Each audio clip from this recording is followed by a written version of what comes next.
Say aye. Aye. Contrary no. The ayes have it. Call on Government Order of the Day number 4.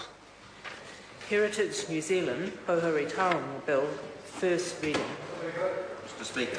The Honourable Chris Finlayson. Mr Speaker, I move that the Heritage New Zealand Pouhere Taonga Bill be now read a first time, and I nominate the Local Government and Environment Select Committee to consider this bill.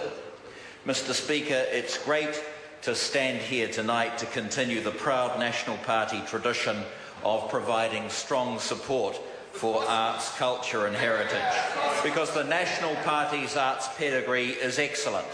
Sid Holland's government formed the Historic Places Trust, which is the subject of the bill we debate tonight. Keith Holyoake's government established the Queen Elizabeth II Arts Council.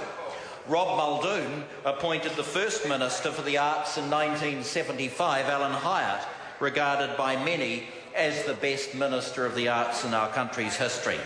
He established the Film Commission in 1978, and in Jim Bolger's time, Doug Graham got Te Papa built and reformed the Arts Council. So tonight, Mr Speaker, is nothing new. It is but another chapter in the National Party's ongoing excellent support of culture and heritage in this country. We are not known as the Party of Arts for nothing. Mr Speaker, the New Zealand Historic Places Trust has a very distinguished track record in the protection of our historic heritage ever since it was established by the National Government in 1954.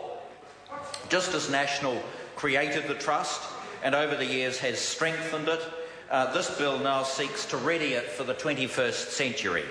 Specifically, the bill enhances the effectiveness of the Historic Places Trust through structural change and greater efficiency. In so doing, it will repeal and replace the Historic Places Act 1993. The National Party signalled a review of the Historic Places Act in our 2008 election manifesto. We recognised it was time to take a good look at whether the existing structure was the best one to ensure a smart and effective organisation. The subsequent review confirmed that change was needed.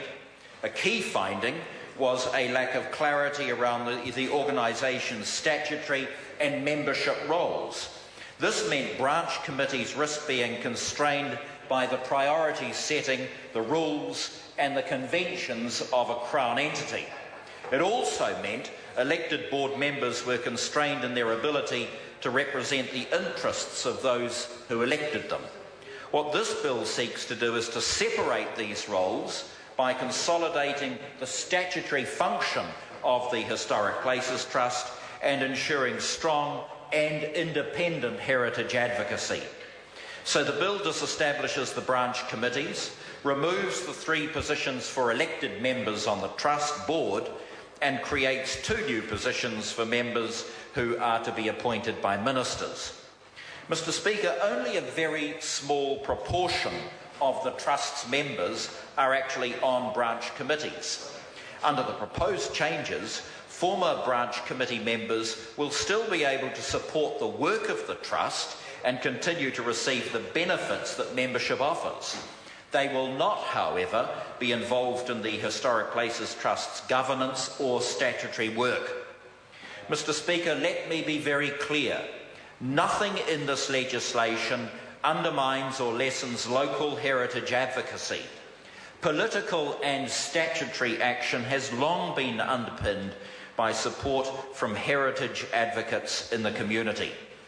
Groups don't need to be large or expensive to achieve significant heritage wins. What they need to be is free to speak up for their local heritage and to challenge authorities where they see fit.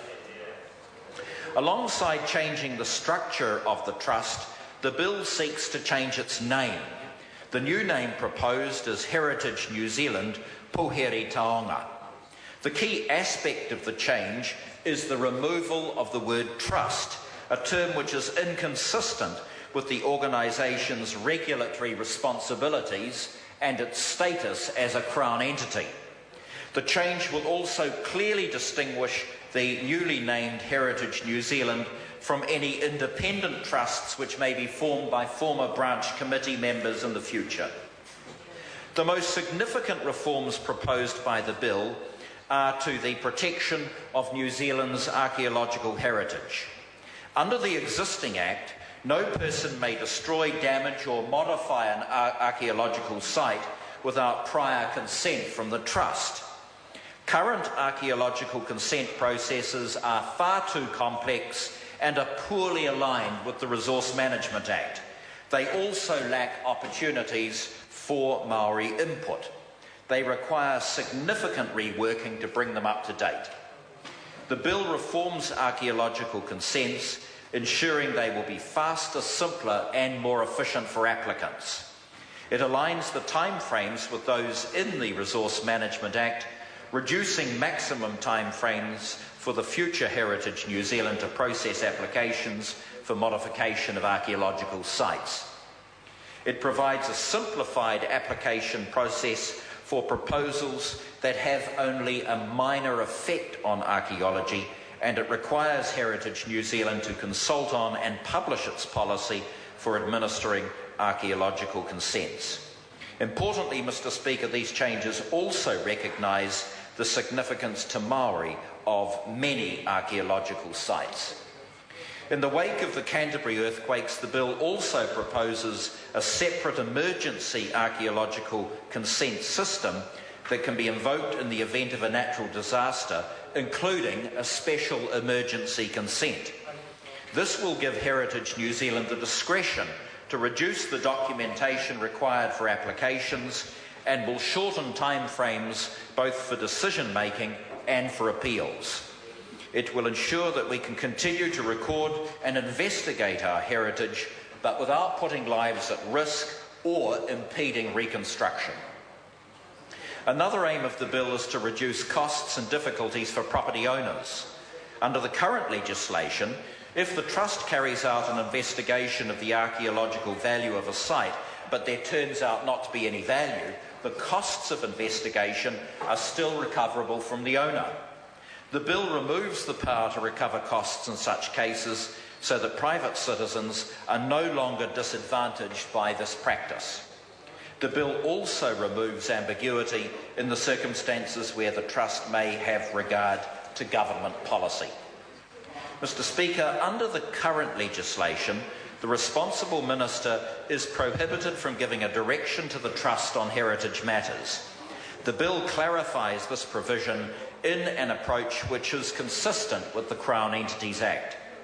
The bill permits the minister to provide policy direction to which the organisation must have regard, but the minister cannot direct the organisation on heritage matters that relate to particular historic places, historic areas, wāhi tapu or wāhi tapu areas. Given the government funding of what will be Heritage New Zealand and the regulatory powers it exercises, some level of ministerial leadership is appropriate to ensure the organisation is more accountable to taxpayers in its policy direction. Mr. Speaker, when I introduced this bill in October last year, I announced a separate review of the registration provisions in Part 4 of the bill. Any changes to these provisions will need to be consistent with the legislative amendments being developed in separate reviews of earthquake-prone buildings policy and the Resource Management Act. So I intend to introduce an SOP regarding the registration provisions when these other pieces of work are further advanced, and I believe it would be appropriate for the Select Committee to seek public submissions both on the bill and the SOP at that time. The changes proposed by this bill will improve the effectiveness and the efficiency of the protection of historic places while maintaining the strong national leadership for which the Historic Places Trust is rightly recognised. Mr. Speaker, I commend this bill to the House. The question is that the motion be agreed to. Charles Chauvel.